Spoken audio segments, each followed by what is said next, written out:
Sì, vabbè, 50 euro. Ma questi hanno perso il cervello.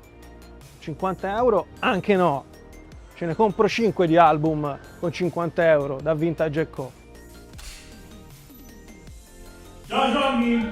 Ciao belli, ora vengo, eh.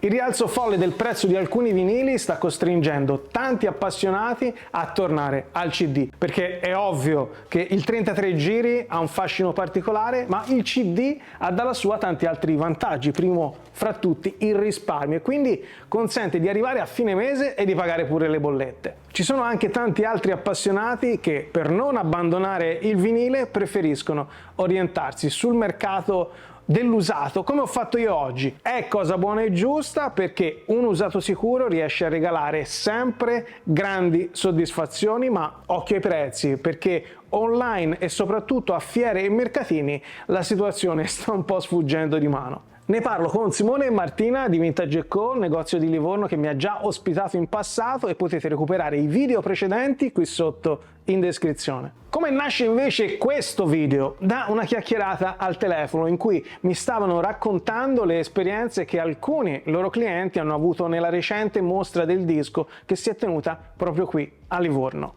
Ovviamente, visto che sono qui, qualche dischino me lo guardo, me lo ascolto e soprattutto poi me lo porto a casa.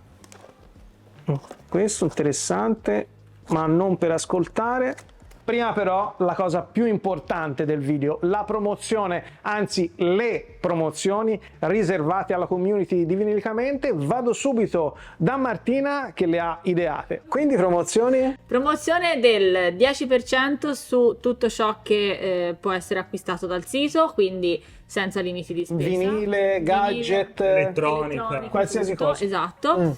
Si passa alla seconda promozione con un aumento dello sconto al 15% per chi acquista prodotti da 150 euro in su. Ok, quindi VM10 10%, VM15 15%. Esatto. E poi superati i 99 euro la spedizione diventa gratuita. Oh, ottimo, ottimo. Attenzione, queste due promo sono valide per 30 giorni dal momento in cui viene pubblicato questo video. Su qualsiasi cosa acquistate dal sito inserite il codice VM10 al momento del checkout e avrete il 10% di sconto. Se il totale del carrello supera i 150 euro potete usufruire del 15% di sconto inserendo il codice VM15. Il link al sito di Vintage & Co è qui sotto in descrizione.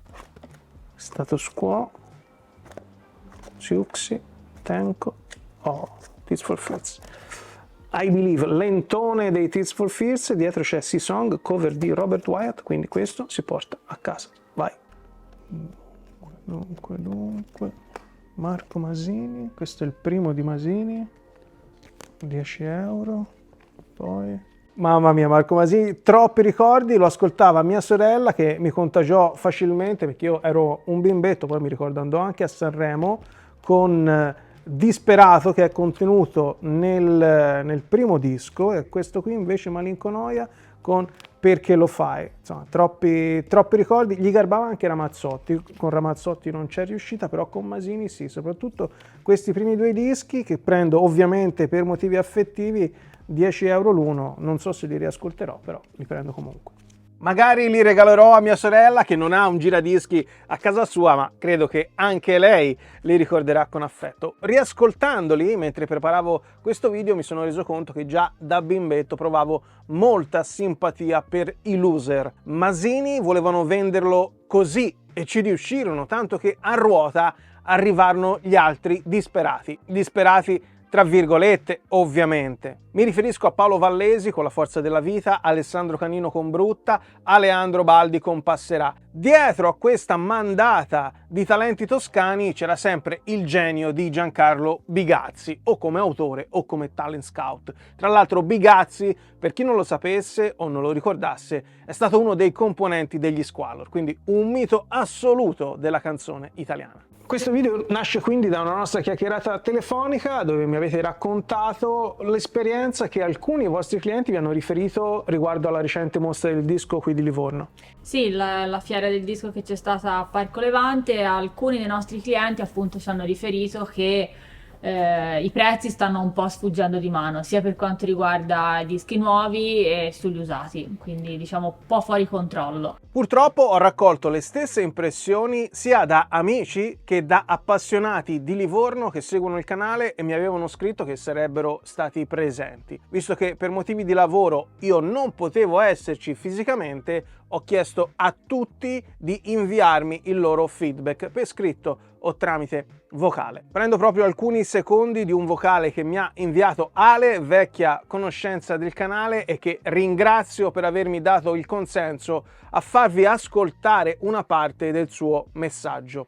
Roba ce n'era, però prezzi assurdi, cioè c'era il banco di Genova, c'erano le ristampe del Grangia a 100 euro, cioè ristampe, cose mai viste. Ecco, questo per partire. Non ve lo faccio ascoltare tutto il messaggio perché è molto lungo, è molto interessante, ma ci porterebbe via troppo tempo. Vi faccio ascoltare quest'altro pezzettino. Il solito discorso, non è cambiato niente, anzi, praticamente ora penso che io ho dei dischi che se faccio una fiera probabilmente li posso vendere anche a 1000 euro l'uno, perché ci sono delle cose allucinanti.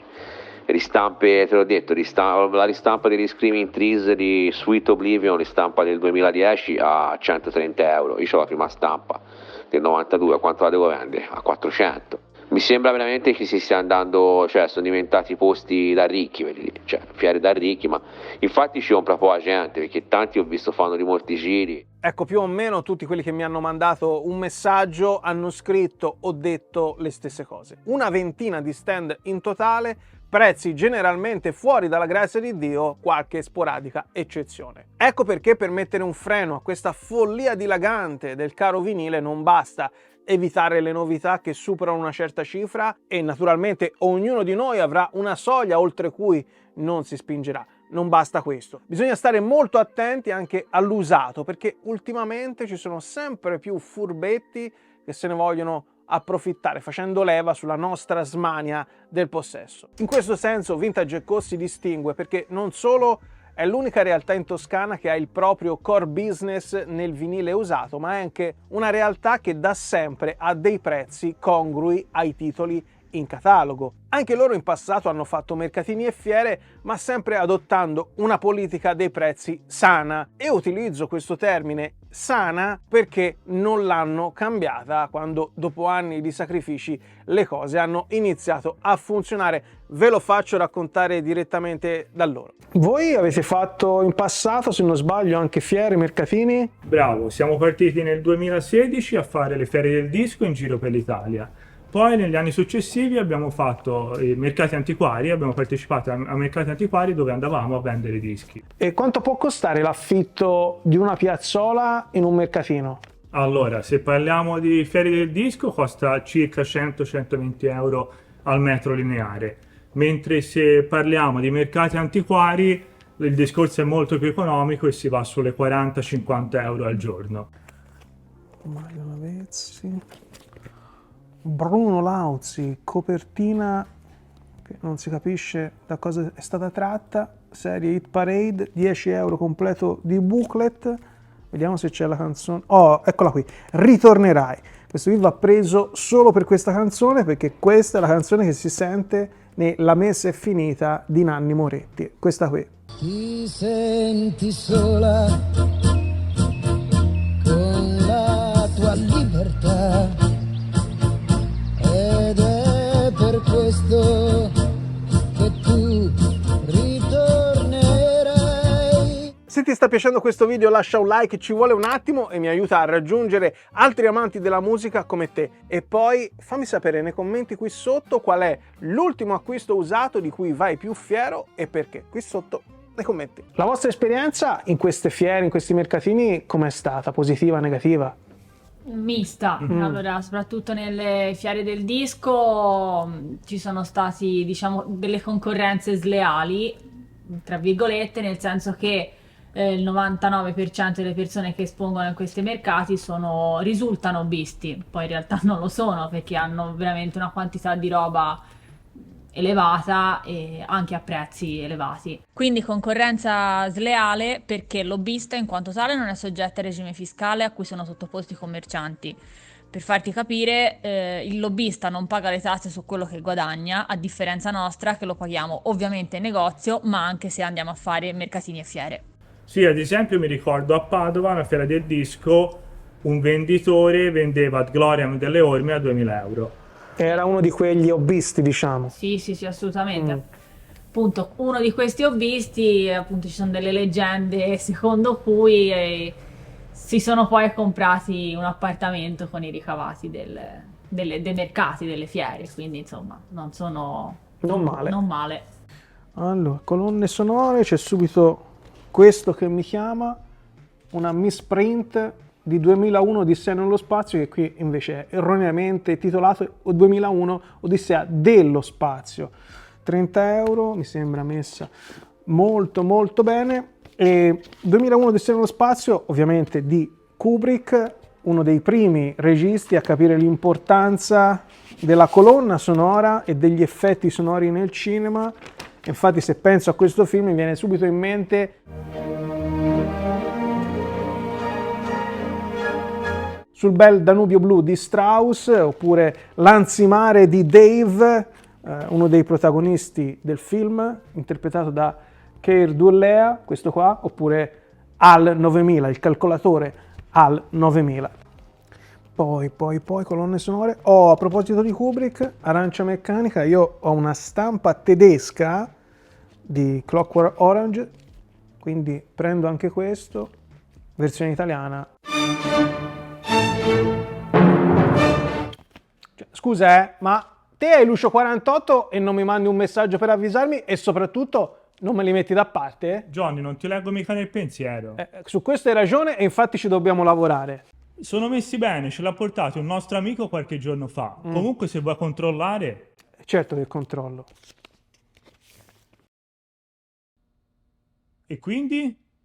E quindi li ho presi entrambi per completare la collezione di Lucio 48. Ma chi è Lucio 48? O meglio, chi è stato, visto che purtroppo ci ha lasciato nel 2012 dopo anni di oblio. Un oblio sopraggiunto a causa di un carattere non semplice ed una assoluta mancanza di predisposizione ai teatrini del music business, come tra l'altro testimonierà il clip che ho scelto per ricordarlo, l'unico disponibile in rete, visto che tutto il resto del materiale video è andato perduto. Lucio 48 viene scoperto da Fabrizio De André, che riceve una sua cassetta ad un concerto. E in effetti è un legame che ha senso, perché la prima volta che l'ho ascoltato mi è sembrato subito un De André più disgraziato, più disagiato, una mente affilatissima, come quella dell'artista genovese, ma molto più conflittuale. Partecipiamo a tutte le risse, degne di un coltello e tutte lo sono.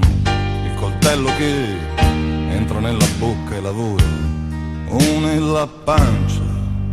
Il debutto di Mattina molto presto, tra l'altro con una copertina fantastica, viene pubblicato nel 1982 ed è un capolavoro dimenticato. Le stampe disponibili in rete sono poche e quelle messe meglio ovviamente costicchiano, ma l'album merita. Così come il disco uscito postumo nel 2019 come un film sul muro voluto fortemente dai suoi amici e collaboratori di sempre, Francesco Sartori e Piercarlo D'Amato. Questi quindi erano gli album che già avevo di Lucio 48 e questi sono quelli che ho recuperato in un colpo solo grazie a Vintage & Co, e devo dire che il loro prezzo è in linea col valore storico. Lucio 48 in pochissimi lo conosceranno, ancora di meno probabilmente se ne ricorderanno, e quindi non potranno sapere che Lucio 48 è l'autore del testo di Con te partirò, portato al successo mega galattico da Andrea Bocelli, nonché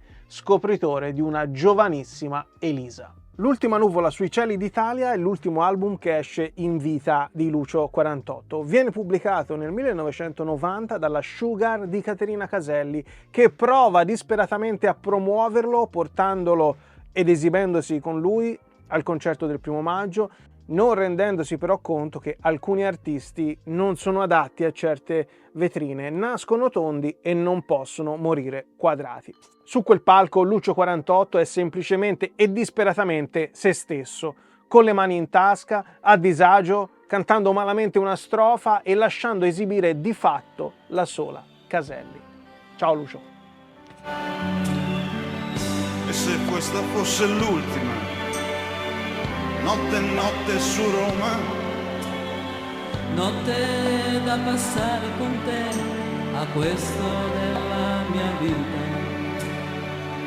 E se questo fosse l'ultimo sole sole che passa, vorrei vederti danzare come le zingare del deserto, vorrei vederti danzare sul tetto del mondo. Ma perché poi voi avete smesso? Le fiere del disco alla fine sono state... Devo dire la verità? Ah, certo. Ah, ma Le fiere del disco le abbiamo smesse perché erano troppo alti i costi e talmente non eravamo così grossi, eravamo molto più piccoli. La concorrenza era veramente un po' sleale, ma un po' veramente tanta per il numero di venditori, per il bacino d'utenza, e quindi siamo dirottati sui mercati antiquari che rendevano molto bene. perché eravamo meno venditori a vendere dischi, Sì. e quindi ci permettevano di avere un margine un po' più ampio. Però oggi non fate più mercatini. No, l'abbiamo fate fatti più fino fiere? al Covid, poi il Covid li hanno fermati appunto per una questione sanitaria. Da lì fortunatamente il negozio e internet è andato sempre meglio e ci siamo potuti permettere di non farli più. Di stare la domenica con te.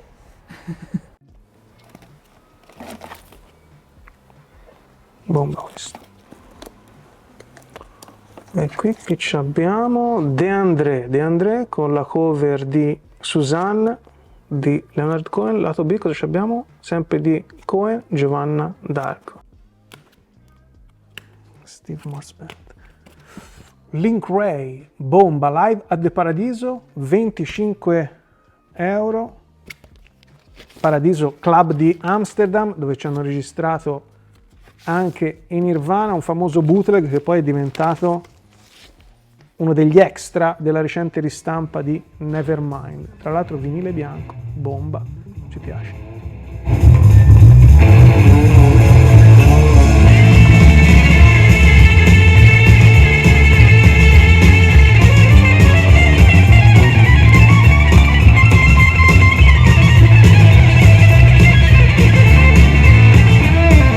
Probabilmente ci ha aiutato questa politica dei prezzi che abbiamo deciso di mantenere sempre, diciamo, costante nel corso degli anni, e ci ha permesso di crearci un bacino qua in negozio che ci permette di non fare più i mercati. Sì, la politica dei prezzi sia sul nuovo che sull'usato. Sull'usato appunto si guarda, ok, il valore di mercato, ma anche un po' l'esperienza, quello che vendiamo meglio, ma anche appunto quello che è poi il valore di mercato, senza esagerare ovviamente.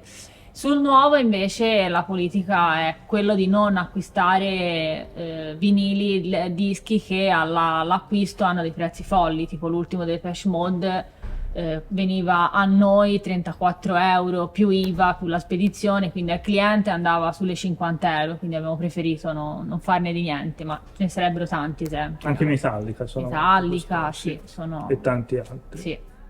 Vi ho già detto cosa penso dei prezzi folli su alcune recenti novità e ristampe. Mi è rimasto qui non poter acquistare l'ultimo dei Depeche Mode in vinile che ho preso in CD, o meglio, non è che non l'ho potuto, non l'ho voluto acquistare, perché 50 euro per un doppio vinile solo se è una prima stampa dei Beatles o di Litfiba o di Battiato o di altri imperdibili. Apprezzo quindi molto la scelta di Vintage & Co di non tenerlo in negozio. Facendo un rapido digging tra gli espositori dei loro dischi nuovi, ho visto che tendenzialmente i prezzi sono di poco superiori ad Amazon, e parlo di 4 o 5 euro, come questo Wowie Zowie dei Pavement, uno dei capisaldi indie rock della mia adolescenza, che da loro ho acquistato per 32 euro, adesso in questo momento, che non fa ovviamente giurisprudenza, su Amazon si trova a 29 euro, quindi ancora meglio, siamo sui 3 euro, però ripeto, tendenzialmente 4-5 euro che ci può stare per un negozio.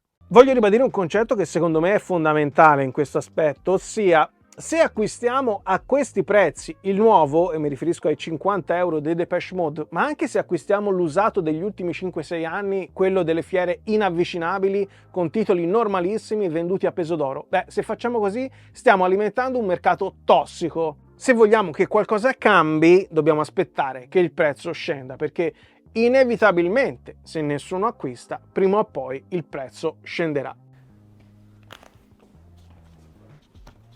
Batti bravo, batti bravo. Questo è bello.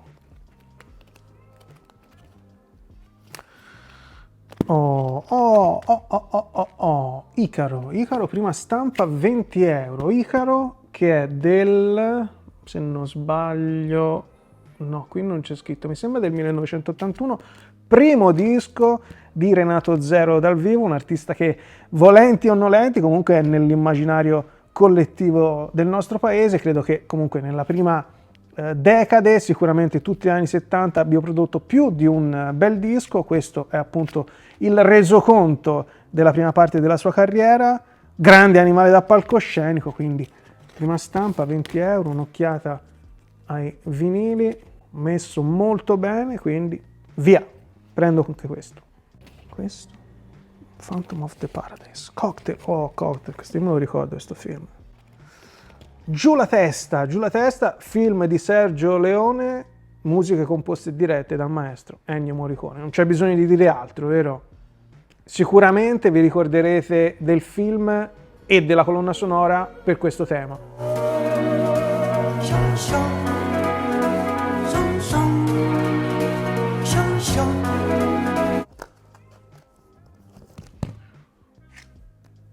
New Trolls, senza orario, senza bandiera, prima stampa, non credo perché non avrebbe questa cifra e poi comunque sarebbe segnalato qui accanto al prezzo. Probabilmente una delle ristampe degli anni 70, perché questo è uscito in origine nel 1968, questo è il debutto dei New Trolls. Ed è universalmente considerato il primo concept del rock italiano, nonché uno degli album che ha influenzato maggiormente il nascente progressive, che sarebbe esploso con tutta la sua qualità e varietà solo una manciata di anni dopo. Possedevo già una ristampa BTF in vinile orange del 2019, ma visto che il prezzo era buono e le condizioni ottime, ho volentieri raccolto questa perla. Altra cosa da ricordare è la presenza di Fabrizio De André, che produce l'album e collabora ai testi del poeta Mannerini. Gli Showman, la prima band di James Senese. Poi Napoli Centrale, oggi grande solista, regge ancora, tiene ancora botta, ci avrà più di 70 anni, però tiene ancora botta. Bella sta copertina, non capisco cosa sia, però mi ispira. A 10 euro poi mi ispira ancora di più. Tommaso Tanzini. Praticamente è nuovo, vinile trasparente, figo, per 10 euro, boh. Io me la rischio, magari trovo un capolavoro perduto. Capolavoro perduto magari no, però perla nascosta assolutamente sì. E poi ho capito, mentre tornavo a casa, come mai il nome di Tommaso Tanzini non fosse nuovo alle mie orecchie. È stato uno dei fondatori dei Criminal Jokers, band pisana e quindi nota anche dalle parti di Livorno e soprattutto prima band di Francesco Motta. Tanzini però se ne va dai Criminal Jokers prima che veda la luce l'esordio del 2009, This Was Supposed to Be the Future, prodotto da Andrea Appino. Piena è il suo debutto solista, uscito nel 2014, un bell'album che mi ha stregato e che merita di essere riscoperto. Immagino però che non sia servito al suo autore come trampolino di lancio, visto che il successivo Giganti del 2016 cambia completamente rotta, ricercando un approccio più orecchiabile che non sempre convince. Il talento però Tanzini ce l'ha ed oggi possiamo apprezzarlo nei Campos, una band che vede al suo interno anche un'altra vecchia conoscenza dei Criminal Jokers, ossia Simone Bettin. anche loro da ascoltare con attenzione. E se stai in silenzio, senza parlare, o coinvolgi la folla con le tue parole,